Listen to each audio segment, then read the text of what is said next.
right. All right, so June, you.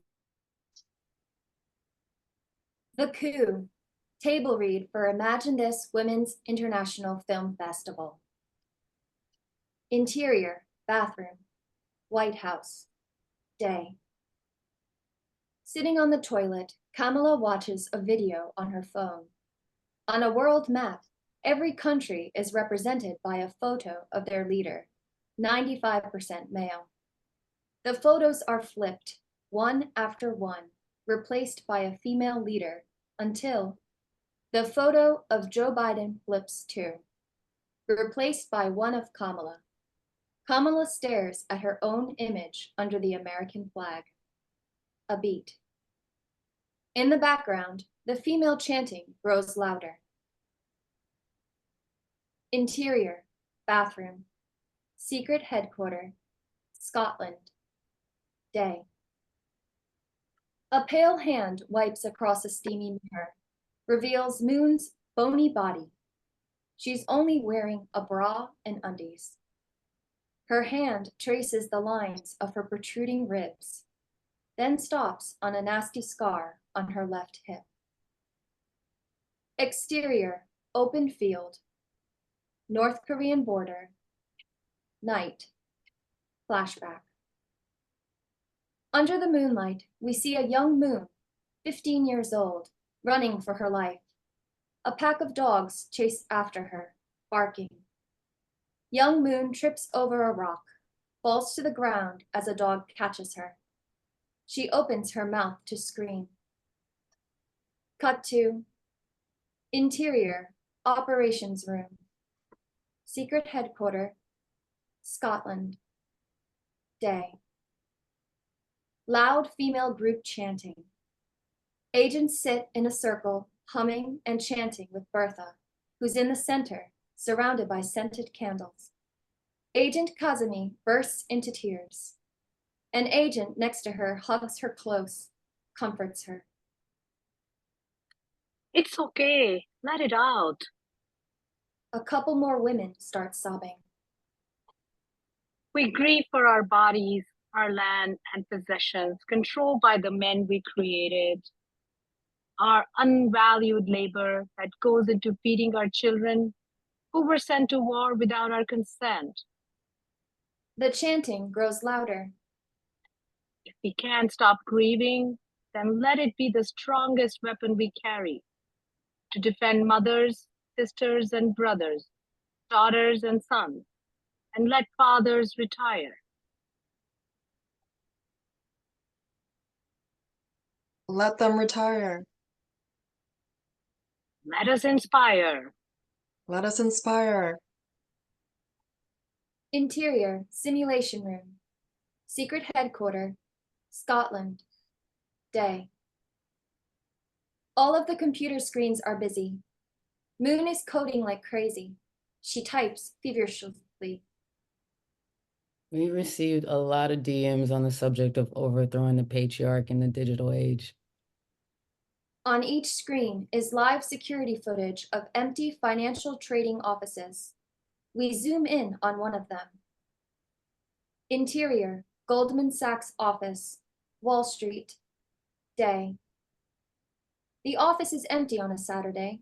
Rows of blank computer screens suddenly turn on at the same time. The DMs that call me an anarchist, I hate to break it to you, God is non-binary. Prefers pronouns they, them. Just like me. Someone is operating remotely. Accounts are open. Numbers change fast, being transferred to offshore accounts. Interior, studio apartment, New York, day.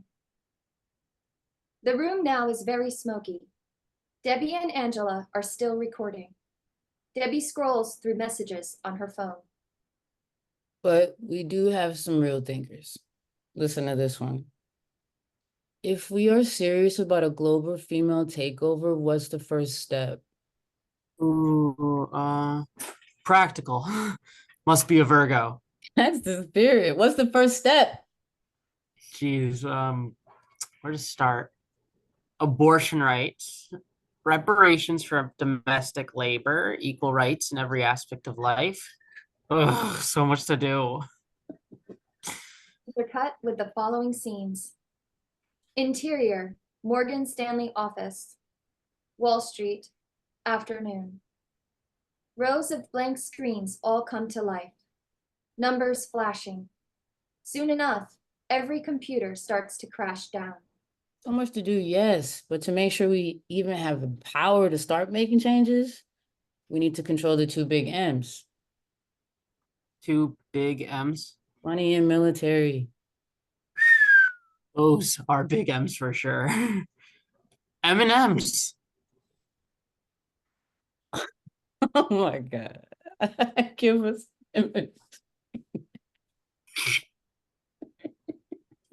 Debbie and Angela cackle.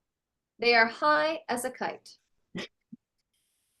Interior, Deloitte, BlackRock offices. Wall Street, same. A cleaning lady, 50s, sweeps the empty office, spooked by the sudden activation of computers. Interior, car, Beijing, night. In a sexy dress, Shay drives by herself, following the green dot on her GPS. Patty Smith's Free Money plays. The limo in front of Shay turns right.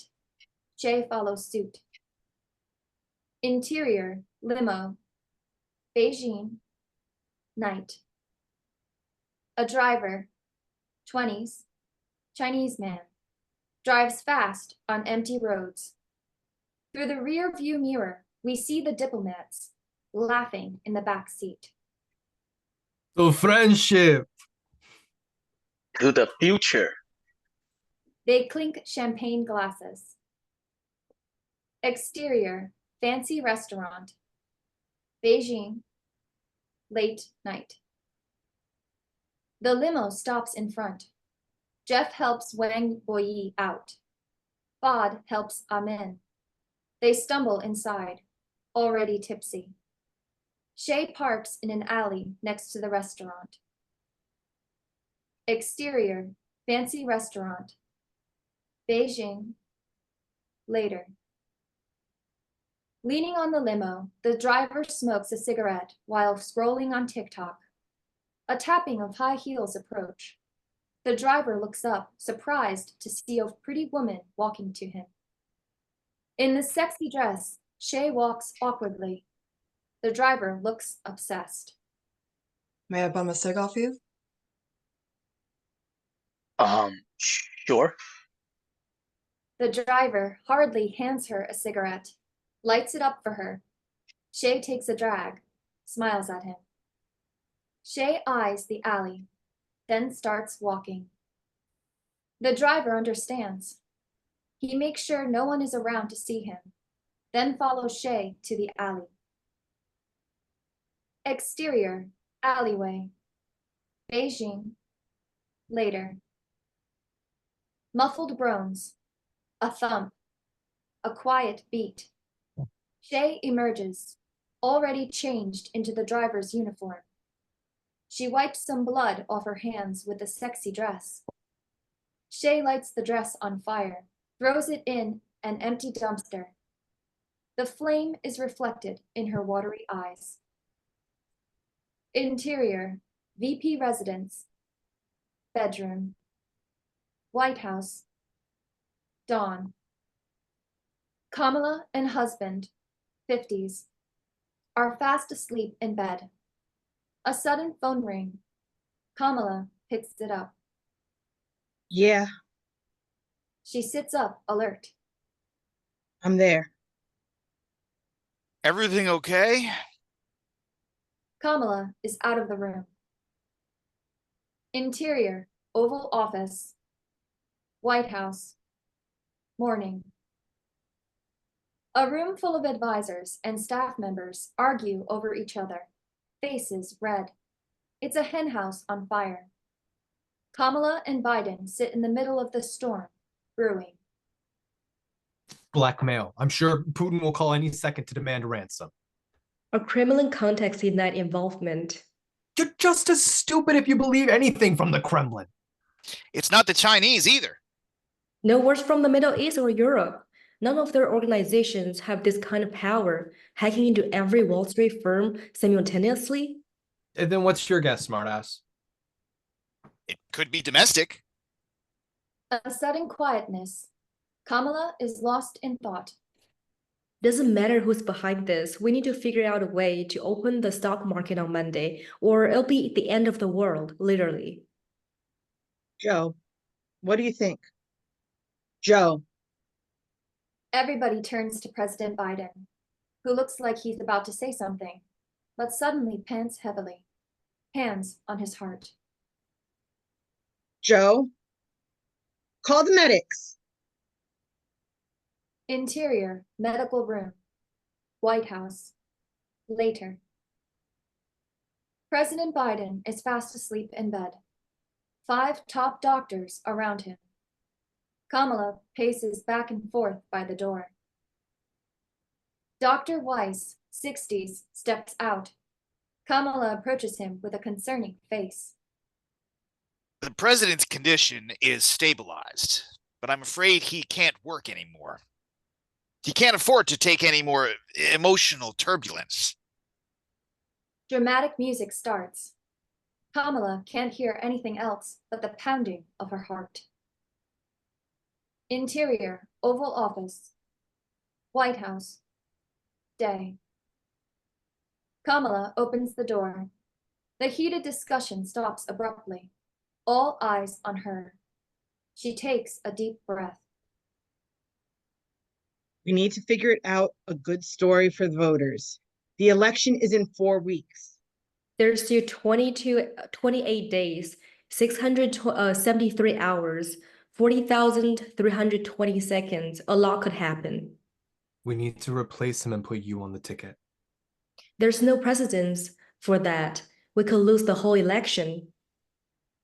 Or we could have the first female president of the United States. If we can't open the market on Monday, it won't matter anyway. Now, who has any idea how we can do that? Kamala looks around in the room. No one answers. Interior, fancy restaurant. Beijing, night.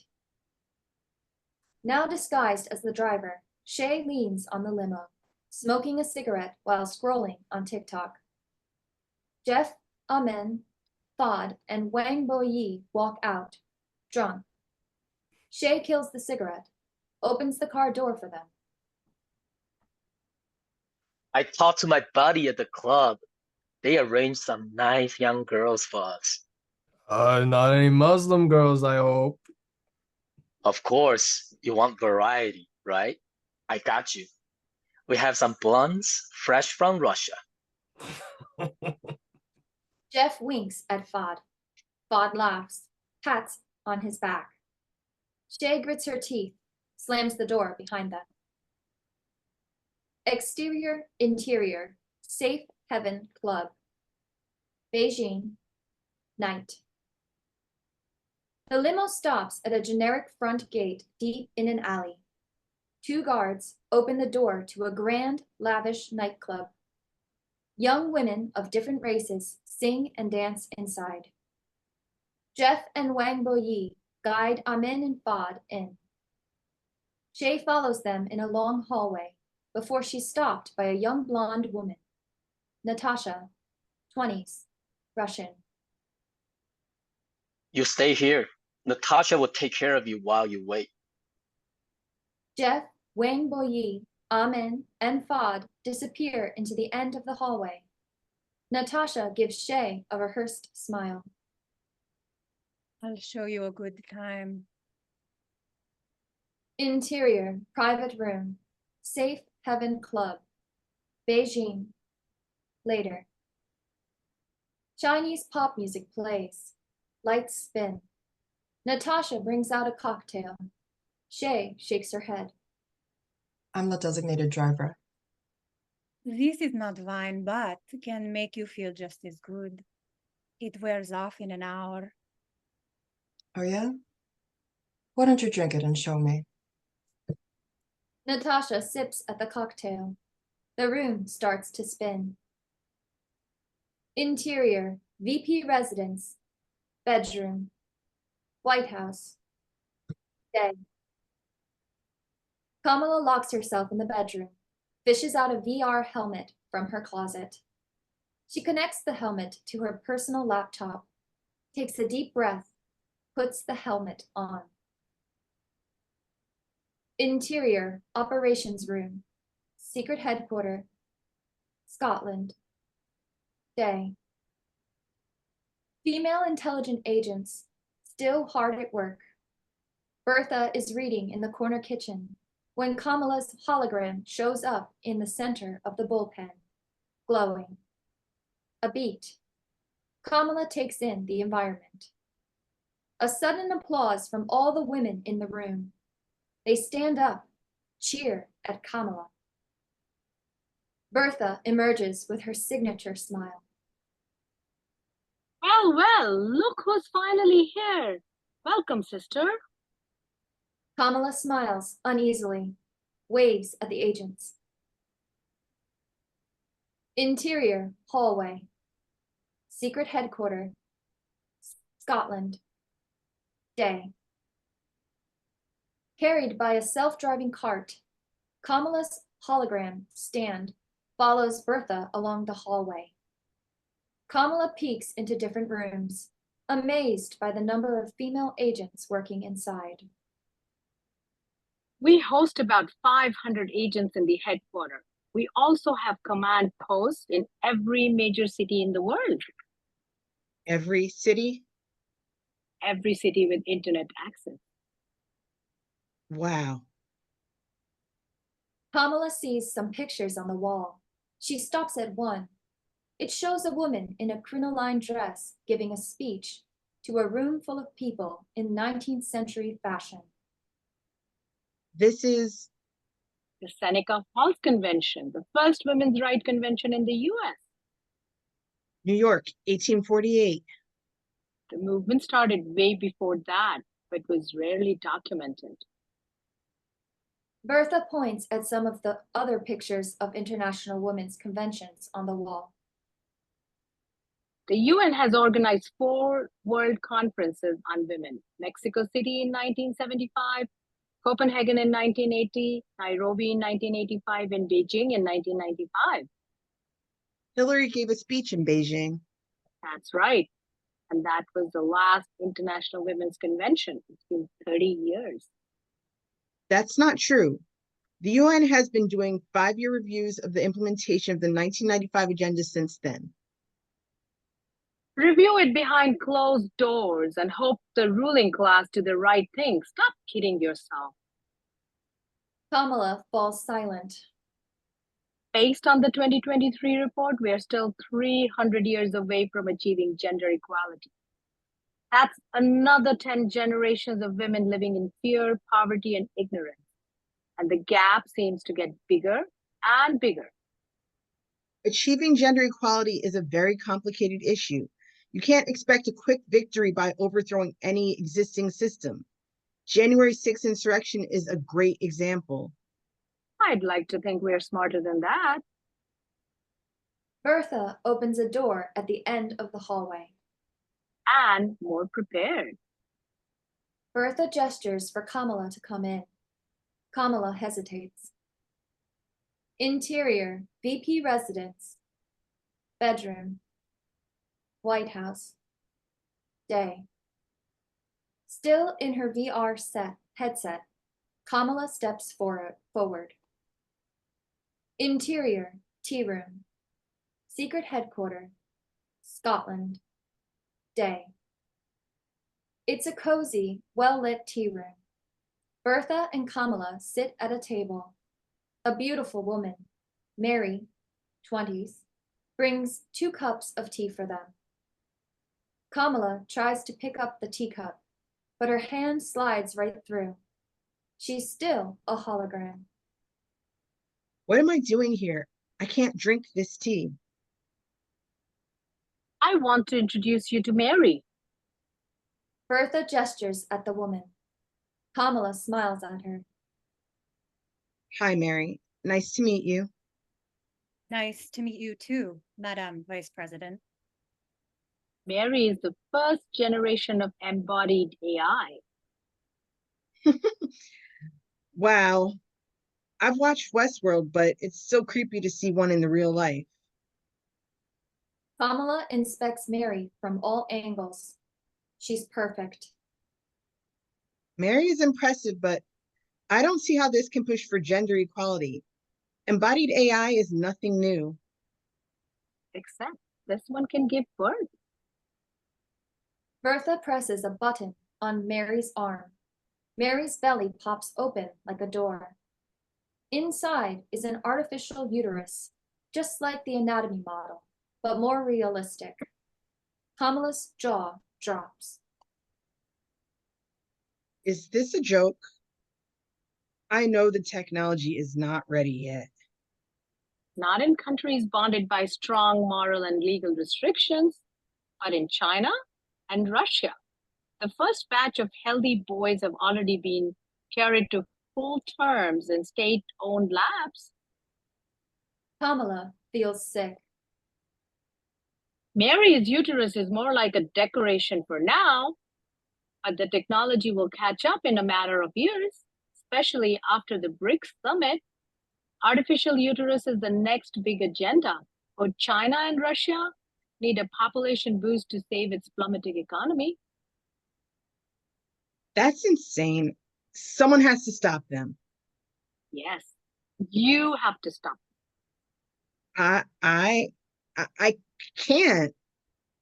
Yes, you can, Kamala. When you become president of the United States, you can do anything. No, my number is not great in the polling, and I don't have the support even in my own party. You would have a great chance if you are the hero who solves the Wall Street hacking debacle. Kamala makes sense of everything now. It was you who hacked Wall Street. Of course it was, yes, all of us. Who are you? We're half of the population. Quick cuts of ordinary working women in all corners of the world who may or may not be part of the operation. In Seoul, a female barista is making coffee for her customer.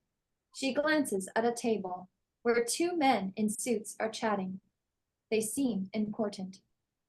In Sao Paulo, a female nail technician is doing manicure for a rich lady while eavesdropping on her phone call. In Riyadh, a female maid brings a big plate of food in a room where important-looking men are gathering.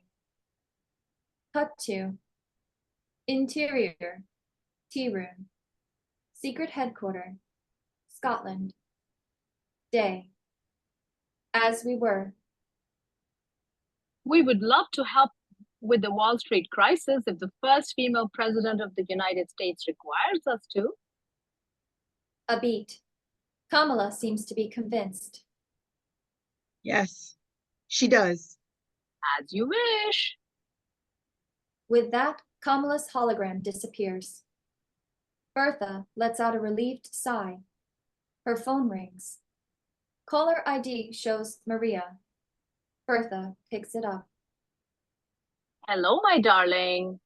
Aunt Bertha, please save me. The nightmare. It came back. I'm dying. I'm dying. Don't cry, my baby. I'm on my way. Bertha turns to Mary. Get me to the next flight to Moscow.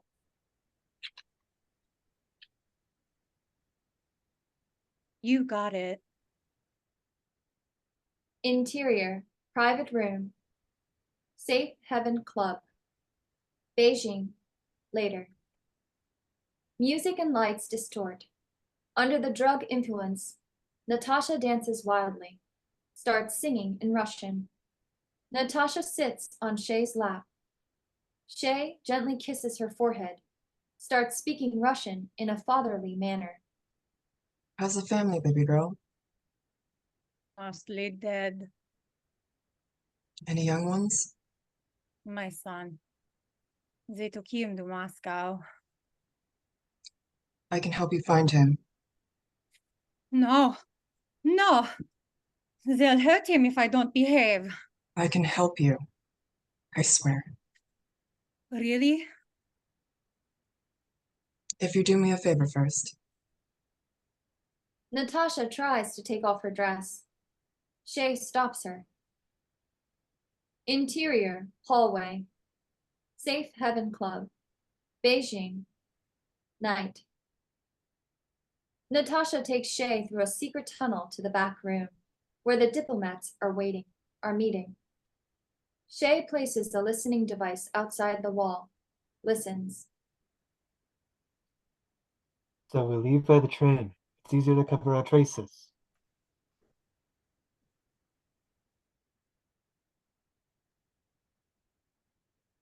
Wow. That's it, right? That was just phenomenal. I'm in chills.